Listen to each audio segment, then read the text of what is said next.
Hello everybody, and welcome back to Let's Play Final Fantasy II. Last time we were about to head to Semmit Falls, so let's do that. Alright, so this is our first dungeon, guys. Prepare for Random Battle Mania. The reason why I decided to make this its own episode is because I know the random battles are going to get out of hand, and I really don't want to have to cut a whole lot of them out, so I'm just going to go ahead and talk over most of them, probably. And to make them not take too long, I'll probably just be using regular attack. I'll throw in magic here and there, especially when I run into some enemies who are strong against physical attacks. Right here north, you'll see this blue crystal. While it looks important, and it is, don't get me wrong, we will have to come back here for it. But we can't do anything with it right now, so let's just ignore it for now. So we go... And I will make sure I don't miss any treasures. That's part of what my goal in this LP is, to try to get every treasure, just like I did with Final Fantasy I, until I got to the last dungeon, of course. But let's ignore that for now. So we start off with some Gil, and as you can see, these random battles will start to wear on you if you let them. They will come up every few steps, if they so choose. Sometimes you might go a nice little stretch without fighting one, but most of the time you'll be fighting your ass off. So I didn't really have anything prepared to talk about during this dungeon, because usually in a dungeon I try to find something to ramble on about, but honestly I don't have anything planned.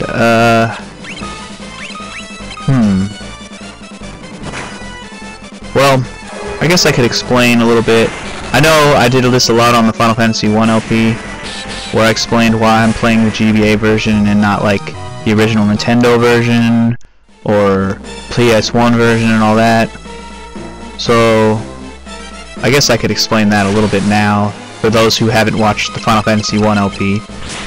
I'm playing this version because I'm only using emulators, so I can't really... I guess there are PS1 emulators and there are ways to record it, but I didn't really want to try to figure out a way, especially since this version's better than the PS1 version, granted, because of loading times and all that good stuff. But the reason why I'm not playing the original NES version, I guess that's a real better question. Well, first of all, there is no American version, so I mean that's just a stupid excuse at this point, because there really isn't. The only version is a translated Japanese version, which is actually a pretty good version. It's translated very well, and you'll be able to understand everything. There's not like any things that are hard to figure out, because everything has been translated. Everything that you need would be translated. But the same problem I have with Final Fantasy I on NES, it is the slowest thing you'll ever play in your life. Like in this game, I can run, I can move faster, battles go by faster, I don't have to wait for slow loading and rendering and animations and all that kind of stuff. You get all the smooth graphics and everything, and loading times and all that when you play a GBA version. So that's the main reason I'm playing this one over the GBA, or the original NES version. If anything, you could just pretend like there is no original Nintendo version that's available for me to play, because that's, like I said, it's not even, there is no American version, it's just a translated Jap version. So I can't give me any flack for that, really, though. And yes, I have played the PSP Final Fantasy II Anniversary Edition, and I find that to be actually pretty good. The graphics are a lot smoother, and it's pretty much the same game as this right here with all the little special stuff. But it's pretty much the same. And like I said, it's not PSP. While there is a way to play it on a bigger screen, I'm not going to even try to record that. So here we are playing the GBA one, and that's all I'm going to say about that, really. I mean, what's more to explain? I don't know.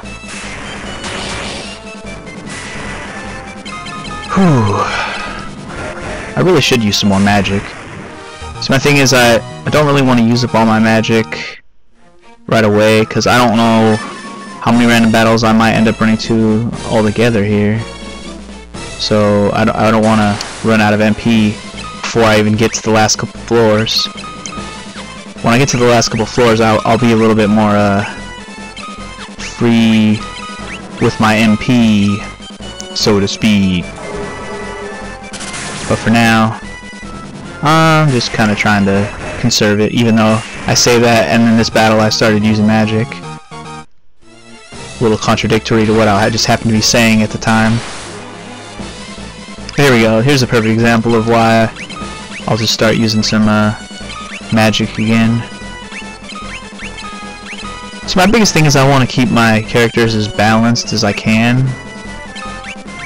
Like, I don't want one to just be only good at fighting and one to only be good at magic. I kind of want to keep them really balanced so I can, I don't know, so I can never run into a wall to where the point where I have, like, say like 2 of my characters go down in a battle and I'm stuck with only my fighter or only my mage, and I'm like, oh my god, what am I supposed to do?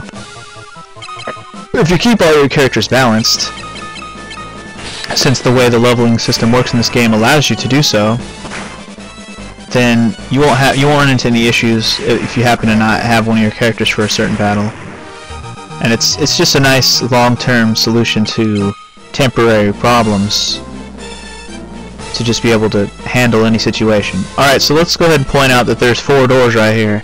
And when you first come here, you'll be like, holy crap, do I have to check all these? Is there going to be treasure in all these?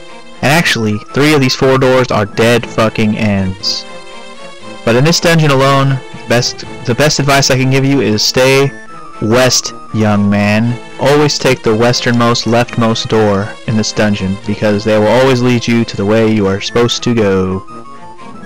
So here we are on the 3rd floor already, and I'm trying just to remember where the treasure is on this floor.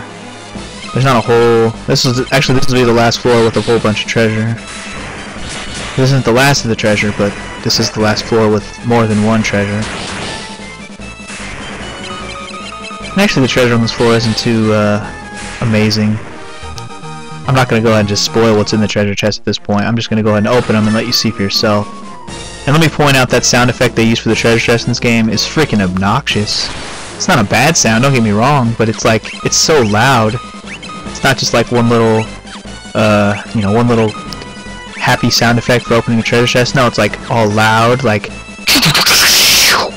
you got 200 gil. It's like, wow, all I got is 200 gil. I'm gonna calm the fuck down.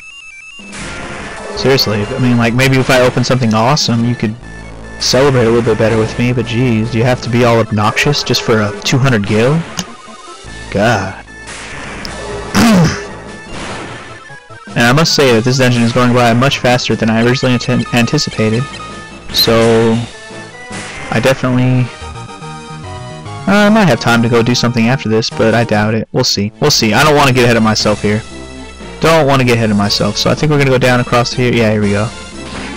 Alright, so that's the last of the treasures on here. That other bridge just leads to a dead end, so don't even bother. A lot of the areas in this place will lead you to dead ends, so just try to avoid those if you know where they are. Of course, if you've never played this before and you're just wandering aimlessly, this dungeon can take you quite a while. And as I said, always go to the leftmost door, because that'll be the one that leads you to where you must go. And it looks like we might have found the Jews who have been captured and enslaved. And yes, they say slaves, and all they all say is, help us please, help us please, help us please. And then we got these other 2 people here. We got a girl whose name is Nellie, and she's crying. And then we have Paul. Remember Paul, the greatest thief in the world? Here he is. Fion, it's you! You remember me, don't you? Paul, greatest thief in all the world. Am I ever glad to see you? This is Joseph's daughter, Nellie. I think that dastard Borgen's been holding her hostage to threaten Joseph. Yeah, that's right, I pronounced it different twice. What are you gonna do? Princess Hilda told you to bring her back some Mythril, right? Well, that's normally where I step in. Yeah, what happened there, Paul? You're supposed to be the greatest thief in the world. Why couldn't you just steal that shit and bring it back? I figured out that this was where the Mythril was coming from easy enough, so I thought I'd get the jump on you guys and nab the Mythril before you get here. Only, I messed up and got caught. Me, of all people. Ksh, greatest thief in the world, my ass. Let me just show you how it's done, Paul. Yeah, why don't you get out of here, because you are in over your head. Just get the hell out of here and take these kids with you. Just take these kids with you. I'll finish the job that you should have done, you useless thief, you. And the cool part is this room has no random battles. I like that. Now, this is a point where if you're really jacked up, you should definitely go back and heal, because it's a little bit deeper into this place that you're going to have to go before you actually get the Mythril that we came here to find. And more random battles, of course. I should start using magic like I said I would, but hey, who's gonna make me? You gonna make me? I didn't think so. I didn't think so.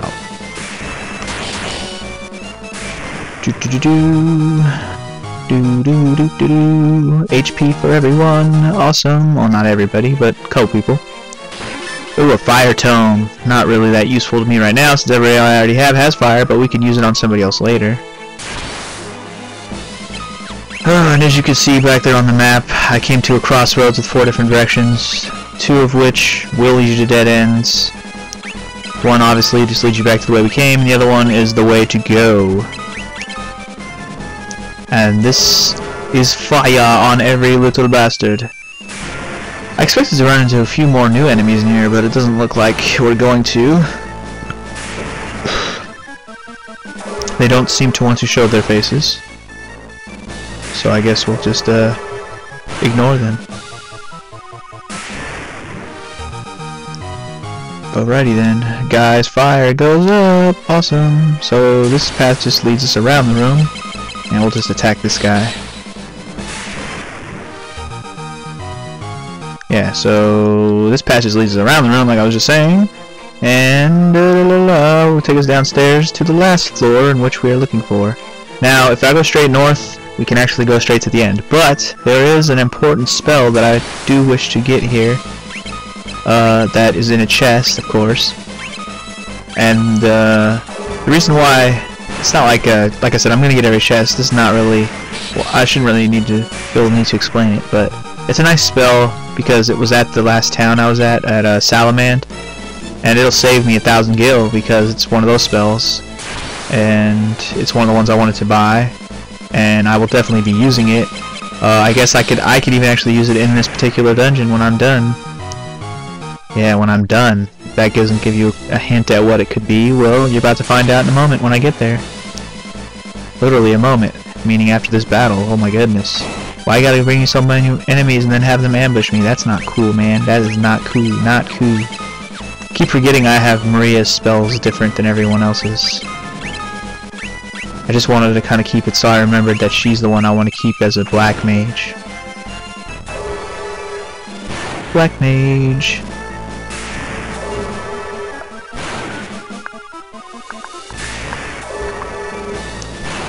Wow, I'm giving you guys some long silences today. I honestly don't have a whole lot. Like, I wasn't really prepared with anything amazing to talk about today. I really wasn't, so if this is the most boring commentary you've ever heard for this game, I'm just gonna apologize now. So we got a teleport tome, and oh shit, monster in a box. Are you kidding me? Ah, land turtle. He looks imposing, doesn't he? Well, if you had watched my grinding session, I took out about I don't even know how many of these assholes. I went and walked over to an area where I could fight these guys. And they're really not too bad, especially now that I've leveled up as much as I have. So, as you can see, he goes down quick from a couple fire spells. Not too shabby if I do say so myself. So let's head back around to the beginning of the room. Oh, here's some new enemies, which I was hoping for. As per usual, zombies are weak to fire, and I don't know, are they weak to cure magic? I don't even know. I guess it doesn't matter too much. But since they're weak to fire, yeah, one of those right there. Fire all and boom, you're dead. I guess I haven't pointed this out, but you can use any spell on all. You can if you press up or down on the on your directional pad, it'll make the spell cast on all targets. And the only issue with that is the lower level you are on the spell, the more likely the spell will be to suck, because it splits the effects of the spell by 4. So say you're doing fire and you want to cast it in your low level fire, so usually you'll say you'll do 100 damage normally to one enemy, Well, if you're doing it to 4 enemies, that damage is going to get split by 4, so it'll do about 25 or so on each enemy. And you don't want to do that unless you're, like I said, unless your fire spell is much stronger. So say you're going to do like 400 or 500, and then you split that by 4 across 4 weak-ass enemies, then those 4 enemies are probably going to be dead. I mean, that's the best way I can explain it. It all depends on how high your level is on that spell, on whether or not that spell is worth casting on all, or if you should just stick to casting it on one target at a time. And that goes for cure spells too, not just attack spells. And like I gave you the tip earlier, always stay to the left side. This is no different. Stay to the left door. So we got this knight guy blocking the treasure. So get the fuck out of my way, knight. Heh, rebels! Never thought I'd have to deal with your kind down here. Well, if you think you're getting Mythril, you're right. My Mythril blade straight to your heart. Yeah, good one. Oh god. What a terrible joke that was, sir. For your terrible joke, you get fired to death. Seriously, you're gonna get fired. He's probably gonna die real quick with how high I've leveled up my fire spells. So this is our first real boss of the game, even though he's pretty much a pushover with how high I've leveled my people up at this point. If Maria dies, it's only because I'm neglecting her HP, but hey, never mind. He took 1 round of fire spells and he's dead. Dead. Dead, I tell you, dead. That was the easy boss. I didn't expect him to take only 1 turn. So let's take our treasure prize. You find Mythril in the chest. Sweet. We got what we came here to get. Awesome. That is super awesome, actually. So, now that we have our Mythril, as you can see in our menu here it is, the ore of magical metal. Awesome. You know what, I'm going to go ahead and use the teleport tome. Okay, I did not mean to do that. What happened? Where'd it go? Oh. I wanted to use it on Maria. I was like, what the hell? I didn't mean to swap that with something. I wanted to use teleport on Maria because what we're going to do right now is I'm going to go ahead and show you what it does. It actually transports you out of dungeons. It also is an attack you can use in battle, but we're going to use it right now to get the hell out of this dungeon. And I'll show you how it works. Awesome, right? Outside the dungeon. Look how easy that was. I didn't have to walk my ass back up 5 floors. I just got to teleport right out. How awesome was that? So, why am I just standing here like this? Because I'm about to end this episode. So next time on Let's Play Final Fantasy II, I'm going to meet you back at Altair since we got our Mythril, so we can go ahead and give it to Hilda, because she's the one that wanted it in the first place. Screw taking it back to Joseph. He can wait. Anyways, see you guys next time. Peace.